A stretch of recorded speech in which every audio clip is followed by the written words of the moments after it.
Bom dia, meus amigos rubro-negros. Hoje nós vamos dar um giro de notícias, terça-feira, vídeo gravado. A gente faz a live no pós-jogo novamente.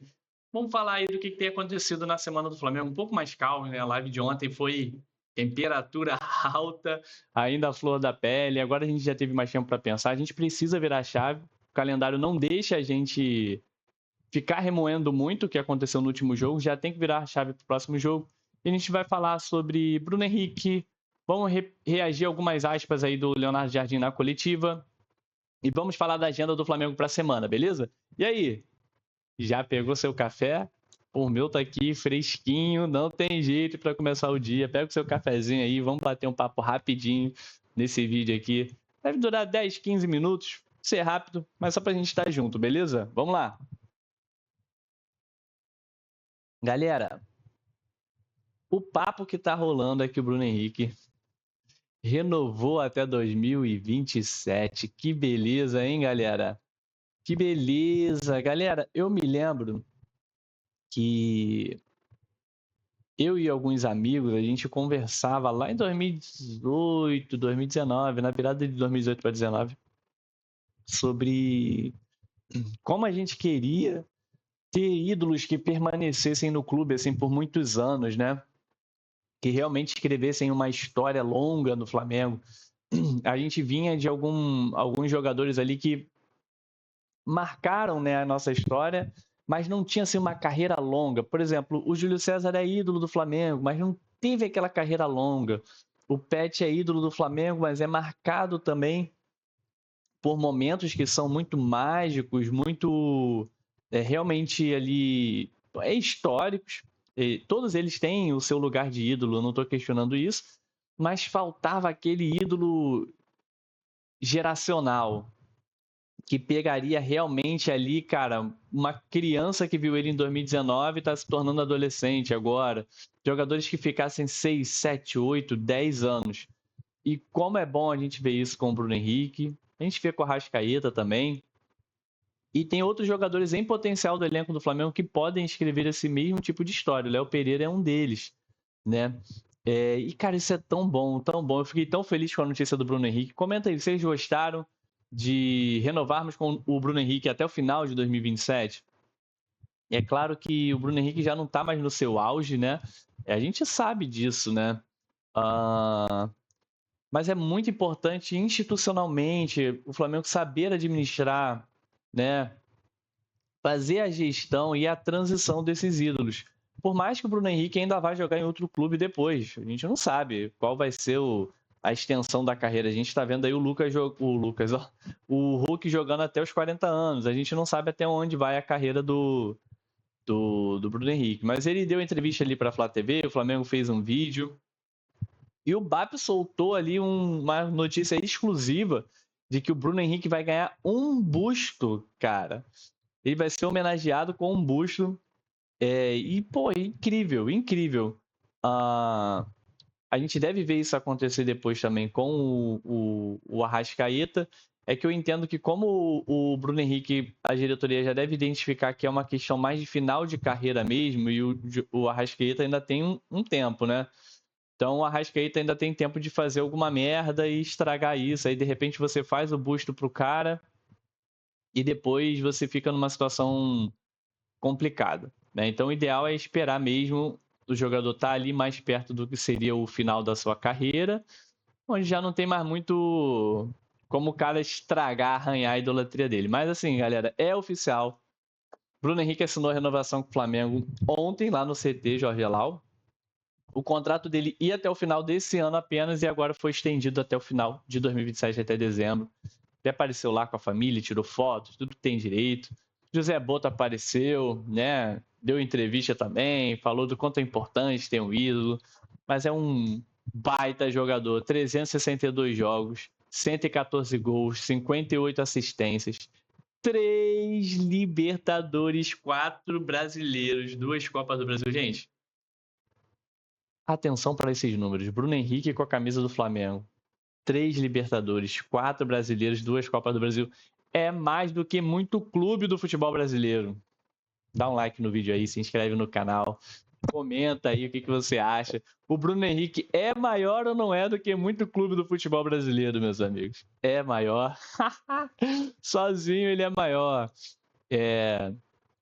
Agora, claro que a gente espera ainda o Arrascaeta entrando em campo, jogando bola, podendo ser um jogador, uma arma ali para o treinador, né? E que seja um ano não apenas ali de final de carreira onde o cara estaciona. Eu não espero isso do Bruno Henrique. Eu espero que realmente ele vai continuar dando o melhor dele e ele continue sendo uma inspiração para os jovens jogadores, para aqueles que sonham em ter uma carreira com o Flamengo, sonham em ser ídolos do Flamengo. O Bruno Henrique mostrou que é possível, especialmente um cara com a carreira que ele teve, né?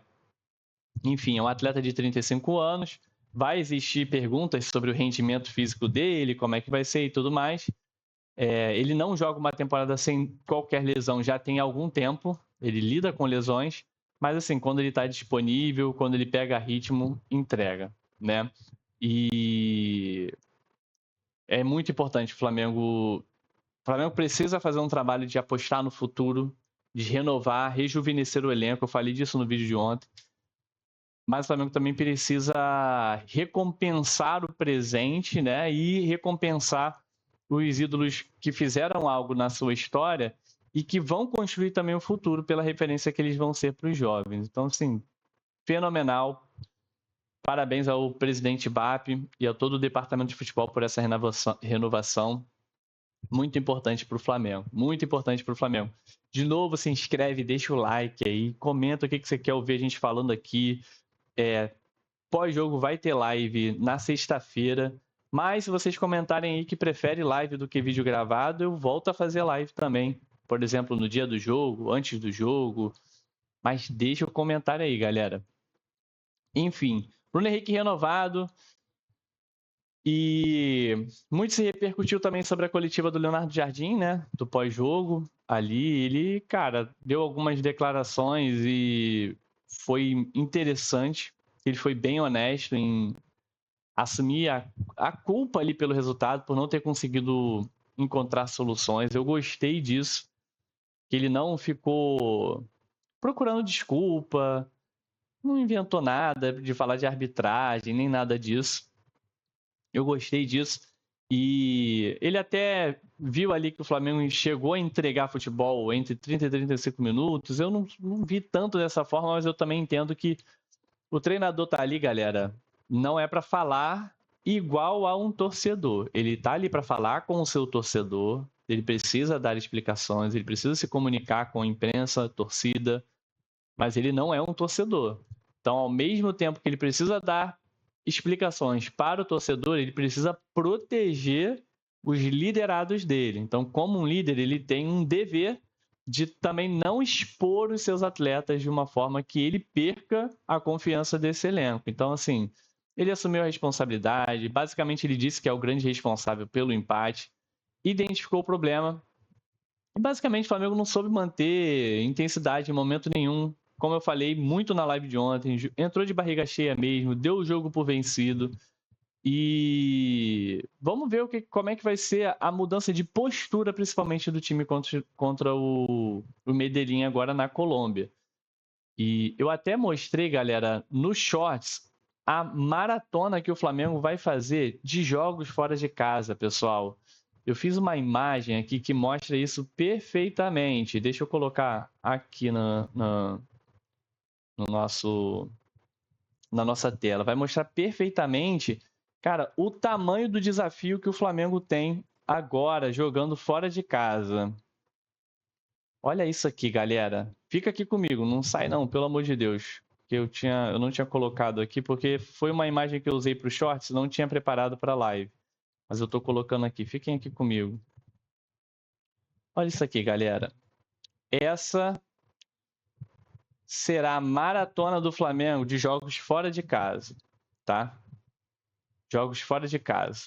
Então o Flamengo tá aqui no Rio de Janeiro, ele vai para a Colômbia, olha a distância. Voa para a Colômbia, volta para o Rio, pega o Grêmio pelo Campeonato Brasileiro em Porto Alegre, pega o Bahia aqui em cima. O Bahia não, desculpa. O Vitória na Bahia aqui em cima. Depois ele pega o Atlético Paranaense no sul de novo. Então o Flamengo vai até a Colômbia, desce até o sul, sobe ao nordeste e desce até o sul de novo. É impressionante. Eu vou pegar depois a quilometragem, vou fazer um post sobre isso. Qual é a quilometragem dessa viagem somada que o Flamengo vai acumular aí nos próximos dias? Então, o desafio é muito difícil. Vamos ver como o time vai assimilar as lições do jogo contra o Vasco para mudar a postura nessa sequência difícil, porque, cara, agora serão jogos dificílimos. O time não pode entrar desligado, não pode entrar com aquele sentimento de já ganhou. Não tem jeito, o Flamengo precisa entrar no 100%, precisa entrar ligado. Só voltando para a gente fechar aqui sobre o Jardim, então, assim, foi importante ele falar sobre isso e a notícia que não é tão boa é que ele não conseguiu estimar o retorno nem do Paquetá, nem do Pulgar. Eu acho que é uma carta que ele tem na manga também para segurar, não é obrigação dele dar essa informação, porque ele não é médico. E, ao mesmo tempo, ele não antecipa nada para o adversário. Então, eu ainda não estou tão pessimista assim. Eu acho que o que ele fez foi se preservar como treinador, não dar as armas para o técnico adversário e também não falar algo que ele consegue dizer, isso aqui não tá na minha alçada, né? Eu não sou médico e tal. Mas, assim, ligou um alerta, né? Caramba, essa lesão, será que vai demorar muito mais pra gente ter o Pulgar e o Paquetá de volta? A gente vai precisar desses jogadores nessa sequência, gente. Não digo que quem tá jogando mal, mas por uma questão física, né? O nível de exigência durante esse período aqui vai ser muito alto. De novo, olha o tamanho dos deslocamentos que o Flamengo tem. Todos os jogos como visitante, encerrando contra o Atlético Paranaense no gramado sintético, inclusive. E eu já fiz um short sobre isso também. O Flamengo tem vantagem contra todos os adversários que jogam no sintético. Enfim, Jardim falou que precisava falar, pessoal. A autocrítica dele deu para ver que foi real, foi bacana. Agora, eu espero, a gente ouve aí em alguns outros canais e tal, que houve cobrança. Eu espero que tenha havido cobrança. Eu não tenho essa informação, né? Eu trabalho mais aqui repercutindo as notícias, mas que eu realmente espero que tenha acontecido essa cobrança. O Flamengo tomou alguns gols de bola parada que são parecidos, são coisas que, cara, dá para diagnosticar, dá para passar pelo menos num vídeo ali, não tá dando tempo de treinar muito por causa das viagens, por causa dos jogos um em cima do outro. Passa no vídeo, precisa ser corrigido. Beleza, galera? Vamos falar agora da agenda da semana? Show de bola? Como é que tá a agenda do futebol profissional? A agenda que a assessoria do Flamengo disponibiliza aí para os veículos de comunicação. A gente ver como é que vai ser a correria durante os dias 4 ao dia 11, pelo menos. Então, o Flamengo treinou ontem, treina hoje também no Ninho do Urubu. Amanhã ele já embarca para a Argentina no meio da tarde. Então, já amanhece na Argentina no dia do jogo, vai fazer na véspera do jogo, vai fazer um treino na Argentina não, gente, na Colômbia. Vai fazer um treino lá no CT do Atlético Nacional. Quinta-feira, jogo de Libertadores. Galera, a gente faz live pré-jogo na quinta? E aí, o que vocês acham? Uma live 6h30, 1 hora antes do jogo? Comenta aí se você quer live antes do jogo, 1 hora antes do jogo. Depois o Flamengo volta. Você vê, o Flamengo vai direto.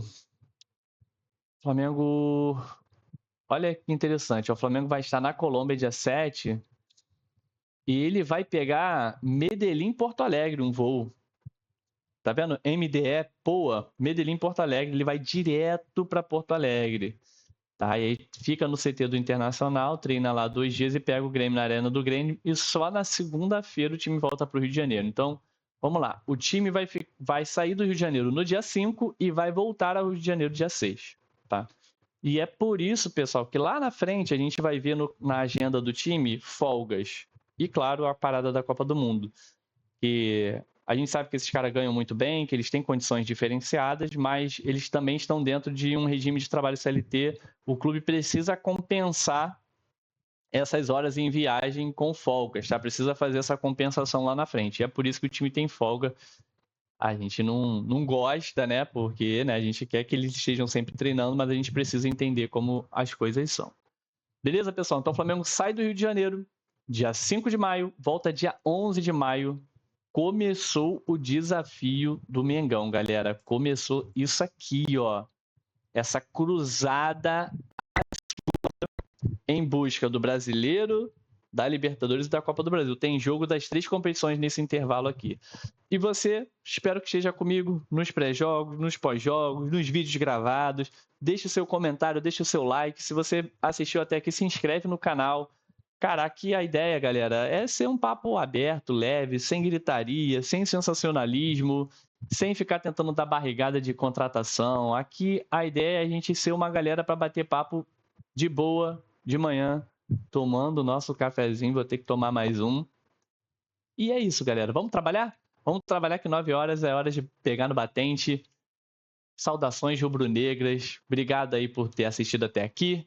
Nós nos vemos no próximo vídeo. Não esquece de comentar se você quer live pré-jogo antes do jogo da Libertadores. Um abraço, pessoal. Saudações rubro-negras mais uma vez. Valeu.